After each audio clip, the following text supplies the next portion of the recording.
महाराष्ट्रातील मुंबईतील बोरिवली येथील झोपडपट्टीत रविवारी जुन्या वादातून 2 कुटुंबांमध्ये झालेल्या हाणामारीत 3 जणांचा मृत्यू झाला तर 4 जण जखमी झाले। मुंबईतील बोरिवली येथील झोपडपट्टी भागात जुन्या वादातून 2 कुटुंबांमध्ये झालेल्या हाणामारीत रविवारी 3 जणांचा मृत्यू झाला तर 4 जण जखमी झाले। गणपत पाटील नगर झोपडपट्टीत झालेल्या संघर्षात धारदार शस्त्राचा वापर करण्यात आला। पोलिसांनी सांगितले की जखमींची ओळख पटली आहे, तसेच सुरुवातीला दोन्ही गटांमध्ये हाणामारी झाल्याचे पोलिसांनी सांगितले। यानंतर त्यांनी एकमेकांवर धारदार शस्त्रांनी हल्ला केला। या हिंसक संघर्षात 3 जणांचा मृत्यू झाला आणि 4 जण जखमी झाले।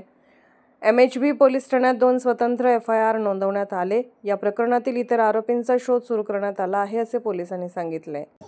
MHB पोलीस स्टेशनच्या हद्दीमध्ये गणपत पाटील नगर जे आहे त्या ठिकाणी रामनवल गुप्ता जे आहे त्यांचा नारळ विक्रीचा स्टॉल आहे।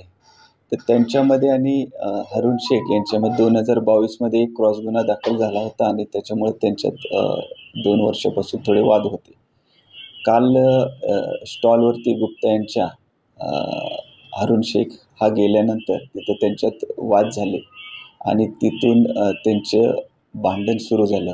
दोघांनी आपल्या मुलांना बोलवून घेतलं, त्यामुळं तिथले जे नारळाचे हे होते कोयता चाकू, त्यातूनच त्यांची मारामारी झाली आणि त्यामध्ये रामनवल गुप्ता आणि त्यांचा मुलगा हे मयत झाले, तर यापैकी हरुण शेख हे मयत झालेले आहेत। उर्वरित जी 2 मुलं आहेत ते त्यांची हॉस्पिटल ॲडमिट आहेत, त्यांच्यावर उपचार सुरू आहेत। दोन्ही बाजूचे एक मुलगा जो आहे त्यांना एक शेख यांचा मुलगा तो अल्पवयीन आहे आणि जे गुप्ता आहेत त्यांचा एक मुलगा जो आहे त्यांना आपण अटक केलेला आहे। तर असा आरोप केले जात आहे की जे शेख आहेत ते पहिल्यापासून क्रिमिनल आहेत, ते तडीपार पण होतं, त्यांच्या आधी पण त्यांच्या विरोधात अनेक तक्रार आहेत, तरी पोलीस त्यांच्याकडे लक्ष देत नाही। यापूर्वी 3 गुन्हे शेखवरती होते। 2021चा आहे, 22चा, 23चा। 22चा गुन्हा तर ह्या 2 फॅमिलीमध्ये झाला होता आणि इतर 2 गुन्हे ते तिथंच झालेले आहेत आणि 1 वर्ष तो तडीपार देखील यामध्ये होता, 23 ते 24 या काळामध्ये। या प्रकरणामध्ये किती आरोपी अजून आहे आणि यामध्ये दोन्ही बाजूचे फिर्यादींनी जे जबाबात सांगितले आहे ते मयत आणि त्यांची मुलंच आहेत।